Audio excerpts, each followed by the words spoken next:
La mise en scène se veut grandiose. Vladimir Poutine célèbre ce soir-là ce qu'il présente comme un triomphe, l'annexion du Donbass.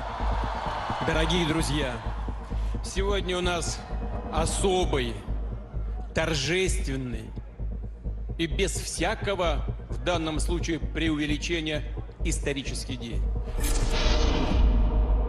Mais la réalité est moins glorieuse. L'opération spéciale, comme il l'appelle, lancée en Ukraine 7 mois plus tôt, s'enlise. Alors il doit sauver les apparences pour conserver le soutien de son peuple et mener à bien son grand dessein pour la Russie. Предлагаю отсюда, с Красной площади, послать им сигнал нашей поддержки, уважения и преклонения перед их жертвенностью и перед их героизмом.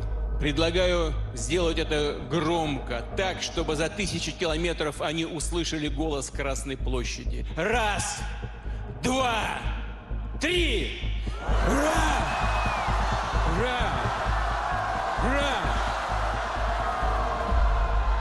Un soutien d'autant plus nécessaire qu'à travers sa guerre en Ukraine, Vladimir Poutine mène une lutte bien plus grande. Il a une vision très conspirationniste du monde. Et ça, c'est un héritage de la guerre froide.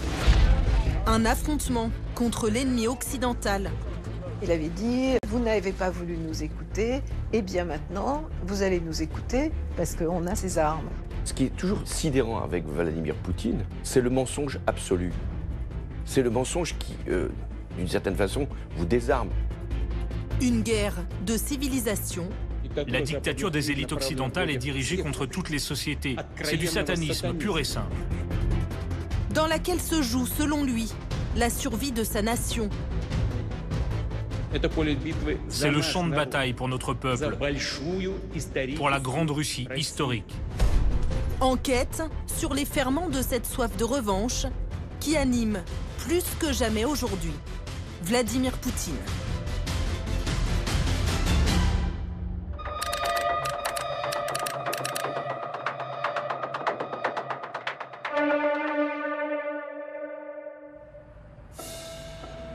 C'est dans le décor sombre et baroque de Dresde, dans l'est de l'Allemagne, que Vladimir Poutine puise une partie de sa soif de revanche. Il y a vécu, à 37 ans, un événement fondateur. Il est alors espion pour le KGB. Pour sa première mission à l'étranger, en 1985, il a été envoyé dans cette ville de RDA contrôlée par Moscou. Dresde. Une zone normalement amicale. Sa femme et ses 2 filles l'accompagnent. Voici l'une des traces de sa présence ici, sa carte de la Stasi.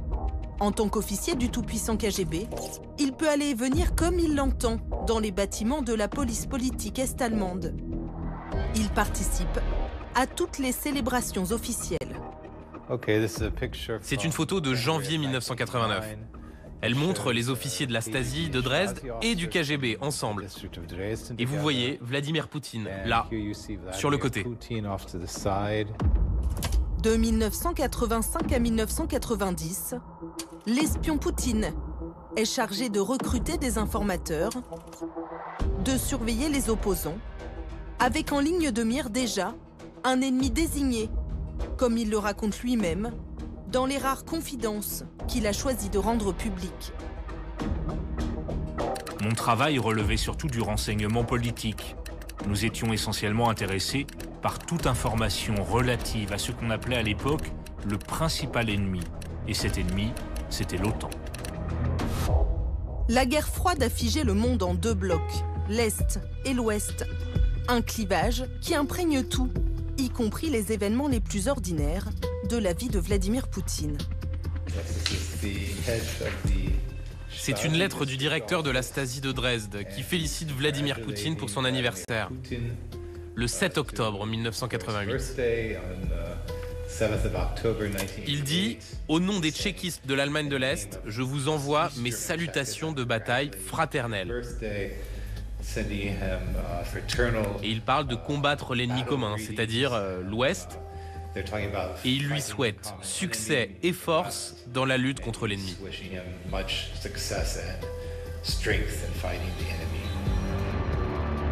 Mais la puissance de l'URSS commence à s'ébrécher.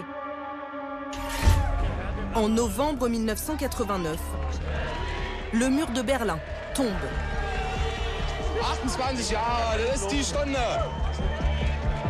Une faille qui va s'étendre à toute l'Allemagne de l'Est et atteindre Dresde, un mois plus tard. Le 5 décembre 1989, Vladimir Poutine est dans la villa Kossuth qui abrite le KGB local, quand soudain, à quelques dizaines de mètres, au coin de la rue, des manifestants envahissent le siège de la Stasi.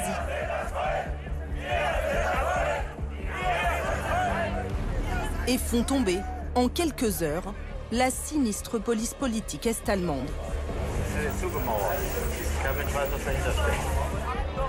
Cette capitulation inopinée de la Stasi galvanise quelques manifestants qui veulent pousser l'avantage. Il y a un petit groupe qui s'est constitué et qui a quitté les lieux en disant « Maintenant, on va dissoudre le KGB ».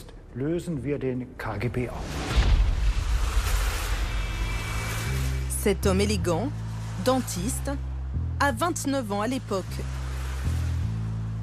Peu avant minuit, il se lance dans cette expédition improvisée pour défier le puissant service secret soviétique.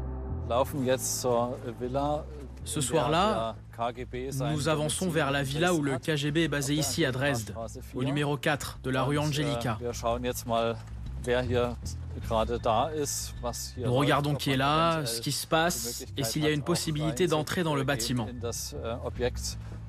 Nous sommes un petit groupe, entre 17 et 20 personnes, pour l'essentiel des hommes jeunes. Au début, on est là et il ne se passe rien. Et quelques minutes plus tard, la porte que nous voyons ici derrière nous s'ouvre.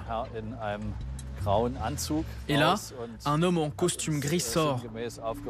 Et il nous dit très clairement que si nous pénétrons dans cette zone très sensible du KGB, il sera fait usage des armes à feu.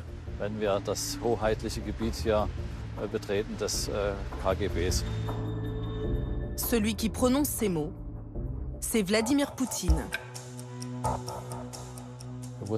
Nous ne savions pas si c'était un Russe ou un Allemand. Et puis, on a compris à l'accent qu'il s'agissait d'un Russe. Il avait l'air sur les nerfs, mais il essayait de nous donner l'impression d'être sûr de lui.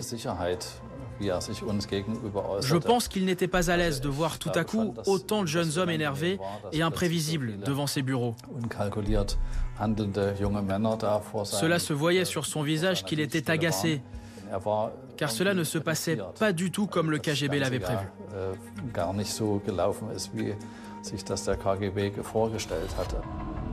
Vladimir Poutine rentre dans le bâtiment.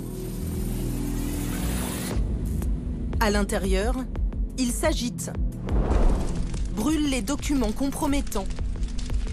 Je pense qu'à ce moment, il éprouve un double choc. D'une part, il se retrouve face à la foule, face à des gens simples qui viennent défier l'autorité de la grande puissance qu'il représente. Et c'est le premier choc. Le deuxième, c'est qu'il appelle Moscou. Il cherche à avoir des réponses sur le comportement, sur la ligne à tenir face à cette foule, et Moscou ne répond pas. Les gens étaient très agressifs, prêts à en découdre. Mais à l'autre bout du fil, on m'a dit « Nous ne pouvons rien faire sans les ordres de Moscou, et Moscou reste silencieuse. » Quelques heures plus tard, nos militaires ont fini par arriver, et la foule s'est dispersée. Mais cette petite phrase « Moscou reste silencieuse », j'ai eu alors le sentiment que mon pays n'existait plus. C'était pour lui une faillite du pouvoir. Il s'est rendu compte qu'il était dans une enclave et que personne ne pouvait plus le protéger. Donc je crois que ce qu'il a ressenti ce soir-là, c'est un sentiment de peur qui lui a servi de moteur pour la suite. Et je ne veux pas exagérer, mais je pense que c'est le cas. C'était pour lui l'un des rares instants de sa vie où il s'est retrouvé dans une situation incontrôlable. Un espion abandonné, lâché, Un ébranlement profond pour celui qui a grandi dans le mythe de l'agent secret russe et qui a un modèle depuis l'enfance. Son père, Vladimir Poutine, il avait le même prénom que lui, est un héros de guerre. Pendant la Seconde Guerre mondiale, il a été blessé. Il a aussi travaillé pour les services secrets russes en tant qu'agent de diversion sur le front. Donc poser des bombes, détruire des ponts, etc. Il a été un vrai héros de guerre, on peut le dire. Et donc il exerce une fascination sur le jeune Vladimir Poutine. Combattre les nazis, comme son père, mais aussi comme les héros de sa jeunesse. Il y a cette fascination qui est partagée par beaucoup de jeunes de son époque, qui est le résultat d'une politique de propagande menée par le KGB dans les années 50, surtout 60, visant à recruter des jeunes en publiant des romans d'espionnage, en faisant des films. Et lui, il est sensible à ça comme beaucoup d'autres jeunes. Vladimir Poutine cite le glaive et le bouclier. Une série télévisée populaire, sortie quand il avait 15 ans. Un espion russe y infiltre les nazis et doit déjouer les complots visant, de toutes parts, à détruire l'URSS.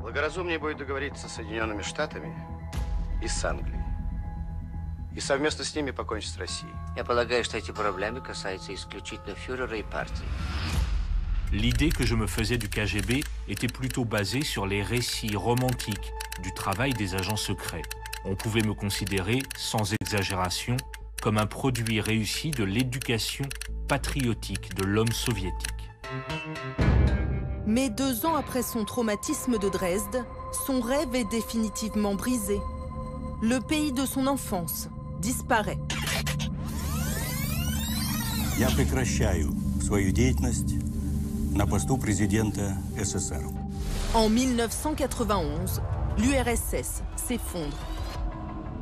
Du jour au lendemain, toutes les choses auxquelles les gens avaient confiance, auxquelles ils croyaient, disparaissent et on vous explique que toutes ces choses-là étaient finalement fausses et erronées.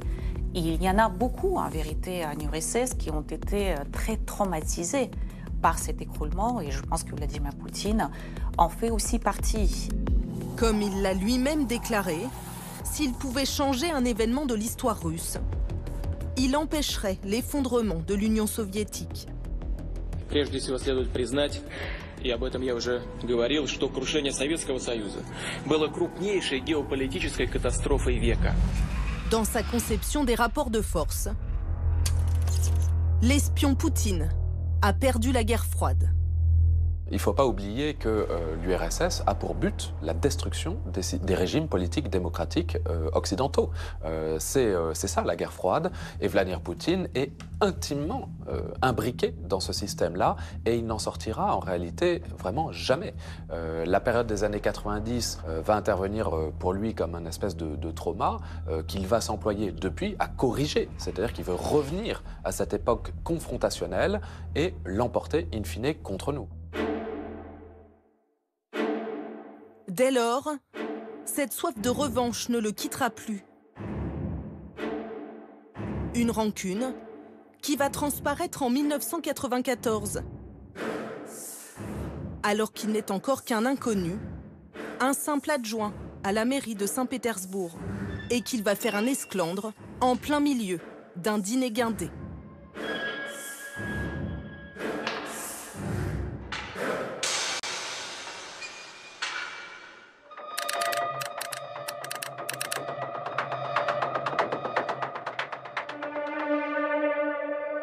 Au début des années 90, Vladimir Poutine est comme sonné. Il se cherche. L'espion a quitté Dresde avec sa famille. Il est parti dans sa Volga, la voiture qu'il a pu s'offrir sur place, pour revenir dans sa ville natale de Leningrad. Et il doit rebondir. Lorsque nous sommes rentrés d'Allemagne en 1990, j'étais toujours dans les services, mais je commençais à réfléchir à un plan B. J'avais 2 enfants, et je ne pouvais pas tout planter pour aller je ne sais où. Que pouvais-je faire? C'est avec la chute de l'URSS, en rentrant dans le pays, que Vladimir Poutine après être passé par une période assez difficile dans sa vie où, semble-t-il, il avait fait le chauffeur de taxi à Saint-Pétersbourg, que finalement, il rentre dans la carrière politique. À l'image de Leningrad, qui en 1991 change de nom pour redevenir Saint-Pétersbourg, Vladimir Poutine se réinvente. Officiellement, il démissionne du KGB et il rejoint l'équipe d'Anatoly Sobchak, le maire libéral de la ville, pour s'occuper dans un premier temps de l'approvisionnement alimentaire. 0,2 тысяч тонн. Молока сухого 2000 тонн. Значит, это фактически перекрывает все наши потребности. Но это впечатляет, я могу сказать откровенно. Saint-Pétersbourg est jumelé avec Hambourg, à 2000 km de là, en Allemagne. Vladimir Poutine, en parfait germanophone, est régulièrement chargé de s'y rendre. Le 25 février 1994, comme tous les ans, se tient dans l'hôtel de ville un dîner de gala, grandiose.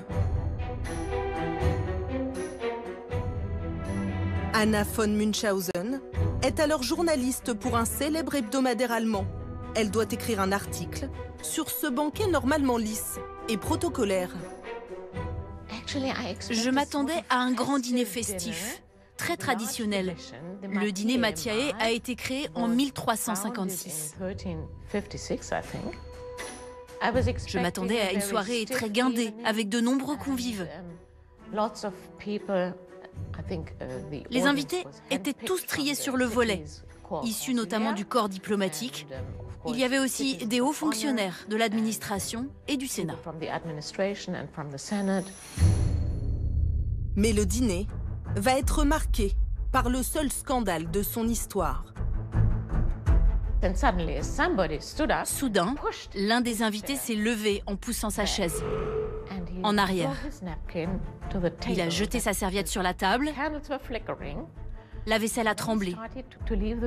Puis il a quitté la salle en marquant de manière appuyée chaque pas. Le parquet craquait. Il a jeté un regard aux invités avec une sorte de mépris. Comme ça.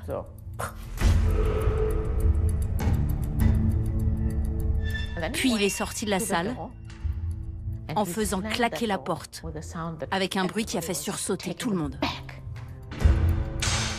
Quand la porte s'est refermée, il y a eu un silence de mort. Plus personne ne bougeait.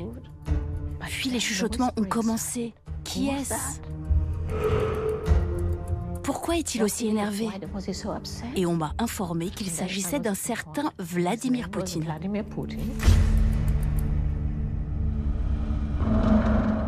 Il n'a pas supporté le discours du président de l'Estonie, qui, quelques instants plus tôt, a voulu alerter l'Occident du danger que représente la Russie pour les ex-républiques soviétiques, comme la sienne. Si ces États sont livrés à eux-mêmes et exposés au potentiel appétit néo-impérialiste de Moscou, le prix à payer sera très élevé, y compris pour toute l'Europe. Une attaque contre son pays que Vladimir Poutine n'a pas voulu laisser passer. Il a vraiment voulu frapper les esprits. À l'évidence, il s'est senti offensé par ce qu'avait dit le président estonien. Après ce coup d'éclat, Vladimir Poutine ne s'excusera pas. Il sera même, d'après l'un de ses proches, félicité par le ministère des Affaires étrangères russe. Ses frictions avec l'Occident sont donc déjà visibles et assumées. Et elles vont le suivre dans sa spectaculaire carrière politique. Car en à peine 6 ans, Vladimir, l'adjoint à la mairie de Saint-Pétersbourg, devient Poutine, le président. Клянусь, при осуществлении полномочий президента Российской Федерации уважать и охранять права и свободы человека и гражданина. Après son élection en l'an 2000, Vladimir Poutine affiche pourtant un visage plutôt conciliant avec les pays occidentaux.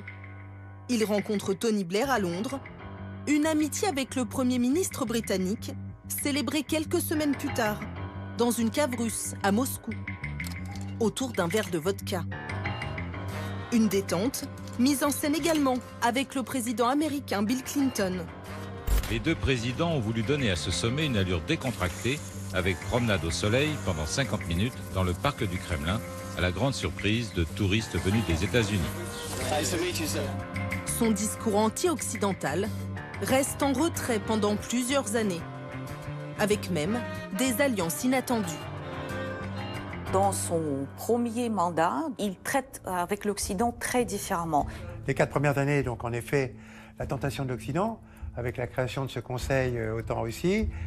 Un vœu ce matin à Rome de Vladimir Poutine. Il y a peu, je pensais que c'était impossible. Aujourd'hui, c'est une réalité. Avec aussi un sommet Union européenne-Russie qui conclut à la création d'espaces communs, notamment d'un espace économique commun. C'est pas rien. Un répit de courte durée, car plusieurs événements vont faire ressortir son sentiment, réel ou supposé, d'être trahi par les Occidentaux. Il y a une frustration qui naît en 2003. En 2003, les États-Unis envahissent l'Irak, la Russie est contre. Fourth source, an Iraqi major who defected, confirmed that Iraq has mobile biological research laboratories. Vladimir Poutine va comprendre une chose, que les États-Unis, à ce moment-là, dérogent au droit international, puisqu'ils n'auront pas la résolution du Conseil de sécurité qui leur permettrait d'envahir l'Irak, mais ils interviennent quand même. Il va utiliser ça en retournant la faute sur les démocraties et en se disant « puisque vous faites ce que vous voulez, moi aussi je vais me permettre de le faire ». Au même moment, la révolution des roses en Géorgie et la révolution orange en Ukraine entraînent la chute de leur président pro-russe. Une manœuvre, selon lui, de l'ennemi occidental. Il a une vision très conspirationniste du monde. Tout ce qui se passe en apparence n'est que le fruit d'une conspiration ourdie quelque part dans les bureaux des services secrets occidentaux. Les manifestations sont forcément organisées par ces services secrets. C'est sa perception de l'Occident qui serait injuste, hypocrite, qui appliquerait les standards doubles et qui chercherait en fait la destruction de la Russie ou au moins la réduction de la puissance russe. En parallèle, en 2004, l'OTAN se rapproche des frontières russes. 7 nouveaux pays y adhèrent. Le sujet est sensible. Vladimir Poutine est interviewé par un journaliste français en 2005 et ses menaces sont à peine voilées. Quel jugement portez-vous aujourd'hui sur l'OTAN qui essaye d'étendre son influence à vos voisins, à vos partenaires comme l'Ukraine et la Géorgie ? Le fait que l'OTAN exerce une grande influence sur l'Ukraine et la Géorgie ne nous indispose pas. Mais certains problèmes pourraient surgir dans le cadre de notre coopération militaire avec l'Ukraine, qui est énorme. Cette coopération est à un tel niveau que s'il devait y avoir une présence militaire de l'OTAN en Ukraine, je n'y maintiendrai plus nos technologies de pointe et nos armements sensibles. L'Ukraine pourrait alors avoir des problèmes, je le dis franchement. Il a ressorti la fameuse histoire, dont il n'y a pas de trace écrite, que les Américains avaient plus ou moins dit à l'époque à Gorbatchev que l'OTAN ne s'étendrait pas à l'Est. Ce qui n'a pas été le cas, ça c'est quelque chose qu'il n'a jamais digéré. Une impression de trahison dont Vladimir Poutine fait part en tête-à-tête à la chancelière allemande Angela Merkel. Un jour, un de mes collègues allemands m'avait dit qu'Angela Merkel avait fait état des erreurs commises par l'Occident vis-à-vis de la Russie, et se tournant vers lui, elle lui a dit « Et pour vous, quelle erreur avez-vous commise ?» pensant qu'il allait effectivement jouer le jeu et reconnaître une erreur. Eh bien, il a répondu « Notre erreur, c'est de vous avoir fait confiance. »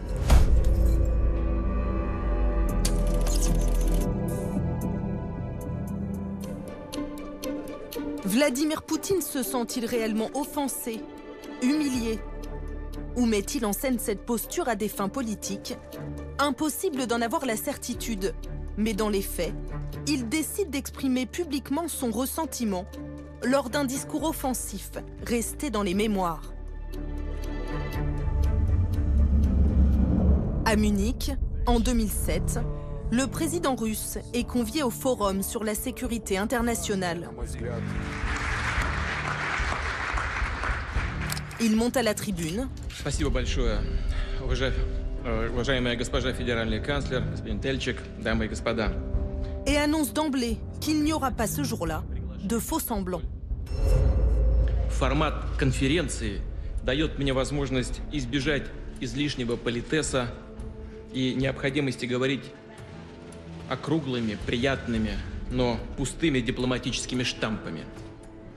Devant l'Assemblée estomaquée, il avertit que s'il le juge nécessaire, il interviendra militairement. Теперь по поводу того, будет ли Россия применять военную силу без санкций ООН. Мы будем действовать всегда строго в рамках международного права.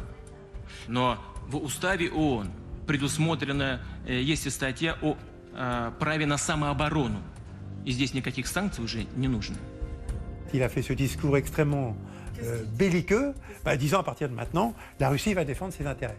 C'était assez menaçant et Madame Merkel, qui était au premier rang, n'en revenait pas. Hein, parce qu'elle, elle l'a entendu elle parlait russe, elle l'a entendu dans la langue originale. Благодарю вас за внимание.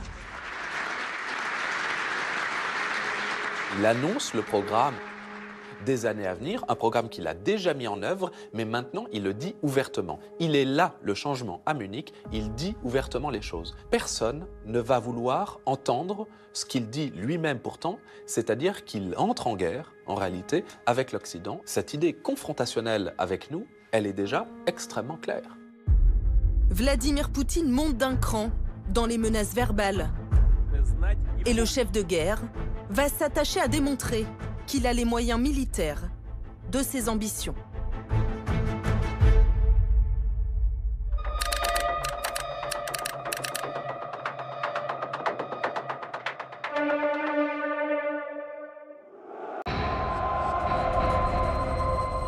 Au rythme de vagues de hurrahs enfiévrés,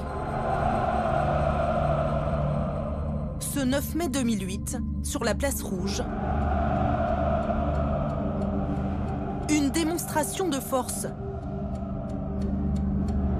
comme il n'y en avait pas eu depuis la chute de l'URSS. En ce jour anniversaire de la victoire de l'armée rouge contre les nazis, la Russie exhibe sa puissance militaire avec 8000 hommes portant un nouvel uniforme spécialement créé pour l'occasion.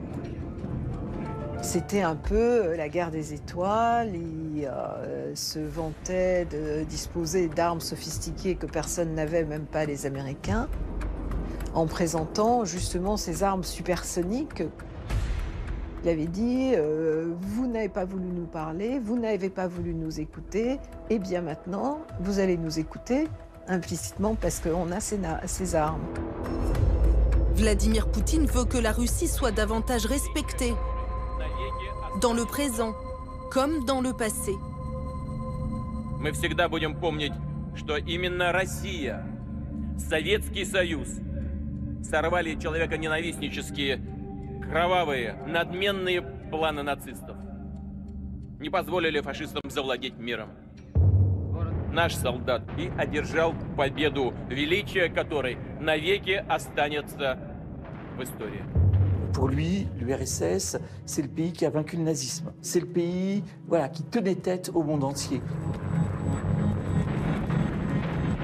S'il y a un événement dans l'histoire russe qui fait l'unanimité, c'est la grande victoire dans la Deuxième Guerre mondiale. Au prix de 27 millions de vies humaines, de vies soviétiques qui ont été mises sur l'autel de la victoire dans la Deuxième Guerre mondiale. Et donc, Vladimir Poutine, il s'érige en celui qui défend cet héritage, en estimant d'ailleurs que l'Occident n'est plus suffisamment reconnaissant à l'URSS, à cette mémoire de l'URSS qui aurait libéré le monde du fascisme.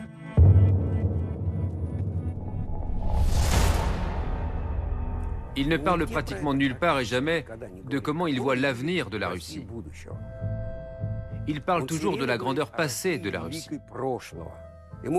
Et dans ce passé, il ne veut pas s'appuyer sur des faits réels, mais sur des mythes. Un ensemble de mythes impériaux. Car l'histoire est un outil pour lui. C'est même une arme pour la guerre, pour la construction d'un nouvel empire.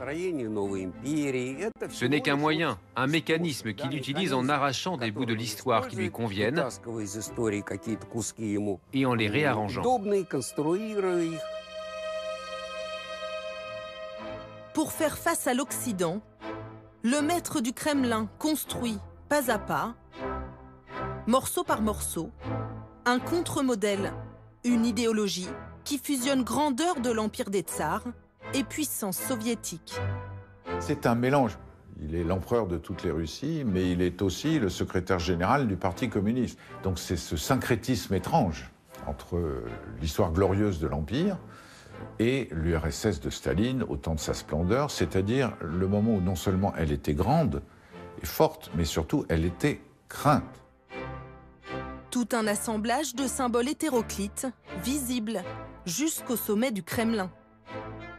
Vous avez un mélange des genres extraordinaire, puisque aujourd'hui, vous pouvez voir à redorer tous les bulbes, enfin depuis la chute du communisme des églises, et en même temps, on a gardé les étoiles rouges au sommet des clochetons du Kremlin. C'est quand même un mélange des genres assez étonnant.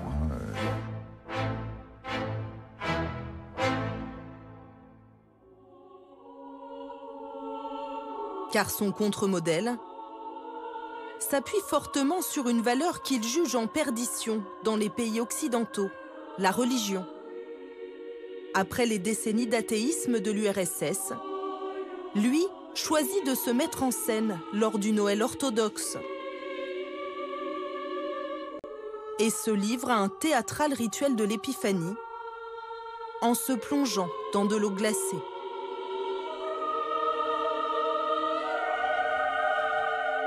Quand il y a des grands offices religieux, il apparaît, il pose un cierge à l'église. Et il se montre avec le patriarche de Moscou, Cyril. Il a fait du patriarcat de Moscou un allié idéologique dans son discours anti-occidental et conservateur. Vladimir Poutine se pose comme le défenseur des valeurs traditionnelles, un rempart contre l'Occident qu'il juge décadent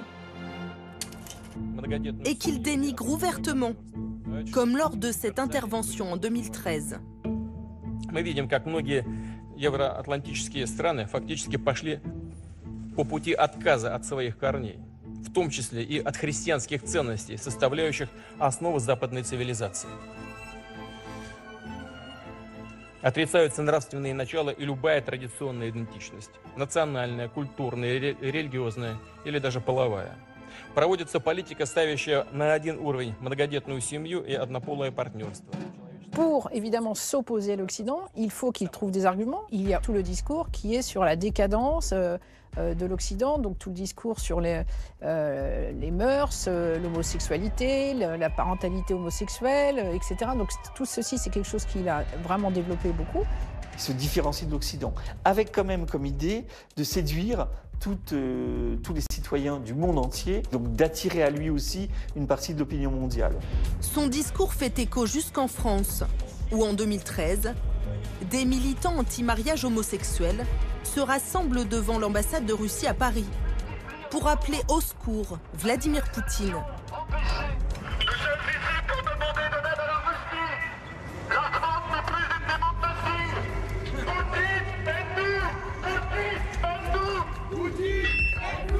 Il est dans un discours civilisationnel où la Russie doit aujourd'hui peut-être gagner la bataille des civilisations, la guerre des civilisations et être la civilisation dominante. Vladimir Poutine utilise tous les moyens qui sont à sa disposition pour combattre en fait l'Occident, comme les cyberattaques ou l'ingérence. Il faut se souvenir en 2016, dans les élections américaines, l'ingérence russe qu'il y a eu dans l'élection, et également en 2017 en France. Donc il joue sur tous les ressorts. Pour se démarquer de ses adversaires occidentaux, lui veut rester le plus longtemps possible au pouvoir. Il se veut incontournable, irremplaçable. Il méprise les démocraties et sa valse de président. L'un des aspects qui a affecté Vladimir Poutine psychologiquement, c'est qu'au fil des ans, il a vu défiler un nombre important de dirigeants étrangers. Il a commencé avec Clinton, puis avec Bush, puis est venu Obama, puis Trump. C'est le 5e président américain depuis qu'il est au pouvoir. Sans parler des changements de président en France et dans d'autres pays. Donc il les regarde comme s'il était indéboulonnable, comme s'il allait rester pour toujours. Selon lui, les démocraties s'affaiblissent. Et Poutine, le judoka, veut en profiter. Poutine est un passionné de judo. Il a été champion de sa ville dans les années 70. Donc Vladimir Poutine, il a fait du judo sa philosophie. La philosophie, c'est attendre que l'adversaire montre ses faiblesses pour en profiter. Et c'est vrai que Vladimir Poutine a tout souvent eu cette attitude, notamment dans les relations internationales, qui était de profiter des faiblesses de l'adversaire. Et c'est exactement ce qu'il va faire en 2013, lors d'un événement tragique de la guerre en Syrie. Vladimir Poutine a observé le fait que Obama, à l'époque, avait édicté une ligne rouge en cas de bombardement chimique des Syriens. Bachar el-Assad a bombardé des civils syriens par des armes chimiques, causant un massacre effroyable. Et là, Barack Obama a eu peur d'engager son pays dans un nouveau conflit. Et donc effectivement, Vladimir Poutine n'a pas pu l'interpréter autrement que comme un aveu de faiblesse du camp occidental. L'Occident recule. Le chef de guerre estime que la voie est libre pour déployer ses ambitions bellicistes.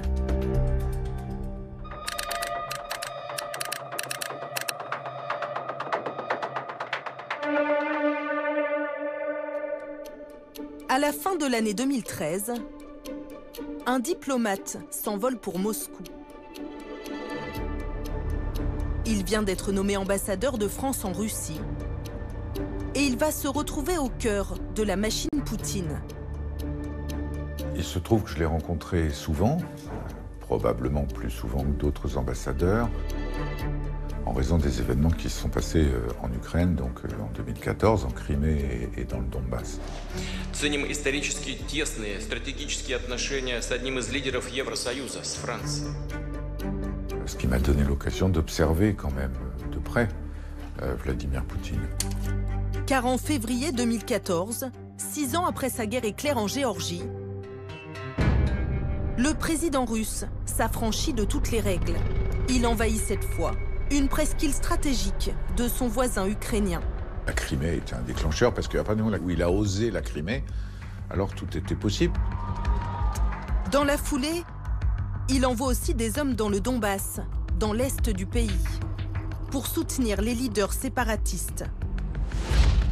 Des pourparlers sont lancés pour stopper la guerre entre Angela Merkel, François Hollande, Vladimir Poutine et le président ukrainien Petro Poroshenko. Lors de ces nombreuses réunions diplomatiques, notamment à l'Élysée, le président français assiste, interloqué, aux méthodes de manipulation du maître du Kremlin. Il peut faire preuve d'attention, Vladimir Poutine, à l'égard de ses interlocuteurs. À l'égard notamment d'Angela Merkel, c'était assez évident et qu'il lui faisait souvent des compliments. Et Angela Merkel me disait, c'est là qu'il est le plus redoutable, c'est quand il fait semblant d'être gentil. Devant ses interlocuteurs étrangers, il adopte ce ton affable, presque mielleux. Ce qui est très frappant, c'est que dans les entretiens qu'il a, il est extrêmement calme en général, il perd assez peu ses nerfs. Il parle à voix très basse, très lentement, sans une note. Il est toujours en train d'alterner le brûlant et le glacial. Le brûlant, prêt à dire qu'il faut trouver une solution, le glacial à l'empêcher.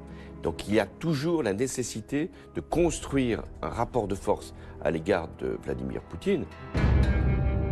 Un rapport de force bancal et incertain. François Hollande va s'en rendre compte lors d'une longue nuit de négociations à Minsk, en Biélorussie. Car les yeux dans les yeux, Vladimir Poutine va lui mentir sans vergogne. Ce qui est toujours sidérant avec Vladimir Poutine, c'est le mensonge absolu.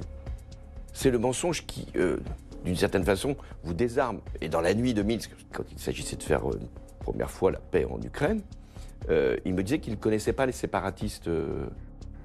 Et puis quelques heures après, il leur téléphonait aux chefs séparatistes. Donc il faut, avec Poutine, apprendre ce qu'est le mensonge, pas le petit mensonge, pas le mensonge par omission, le mensonge énorme. Durant cette réunion tendue, Vladimir Poutine applique une stratégie bien particulière. Il prend la main en se servant, une nouvelle fois, de son arme historique. C'est rarement un dialogue avec Vladimir Poutine. C'est un long monologue qui commence toujours par 15 ou 20 minutes sur l'histoire glorieuse de l'Empire russe, mélangée à l'histoire glorieuse de l'URSS, suivi d'argumentation pour expliquer que la Russie fait face à une agression du monde occidental, de l'OTAN, des États-Unis. Dans le palais présidentiel de Minsk, l'heure tourne. Vladimir Poutine tente d'esquiver les sujets qui dérangent. Il a fallu à certains moments que François Hollande et surtout Angela Merkel, qui a un tempérament assez fort, se fâchent en disant est-ce qu'on peut en revenir à la discussion? Et de quoi parle-t-on? On parle de la paix, on parle de négociations, on parle d'arrêt des bombardements. Est-ce qu'on peut arrêter de parler d'histoire? Les discussions s'éternisent, à tel point que la chancelière allemande va bousculer le protocole. Les négociations se sont terminées au milieu de la nuit, voire au petit matin à Minsk, avec Angela Merkel écrivant elle-même au crayon sur un bout de papier les derniers éléments de l'accord. On signe, on y va. Cet accord de Minsk prévoit un cessez-le-feu dans le Donbass. Mais au fil des années, le ton de Vladimir Poutine se durcit irrémédiablement.